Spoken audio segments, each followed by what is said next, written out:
আরে হালকা ভাই, তুই এমন ঘূর্ণিঝড়ের মতো কি জন্য আমার সামনে দাঁড়াইলি? দেখ চুমকি, নাম আমার হালকা, আর তুই আমার ঘূর্ণিঝড় বানালি, অপমান করলি।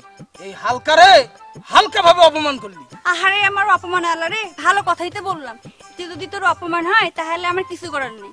এখন কি বলবি তাড়াতাড়ি বল, আমার ইমার্জেন্সি কাজ আছে। কেন রে চুমকি, এই হালকা ছাড়া তোর কি এমন ইমার্জেন্সি কাজ আছে কত? চুমকি, এই হালকা যে তোকে হালকা ভাবে ভালোবাসে, এই জিনিসটা কি একটু বুঝিস না? হালকা ভাই, আশা করিনি। হালকার ভালোবাসা তুই বুঝলি না রে চুমকি। বুঝবি বুঝবি, হালকার ভালোবাসা একদিন বুঝবি। আশেপাশে কেউ দেখে নাই তো? চুমকি চলেছে একা পথে, সঙ্গী হলে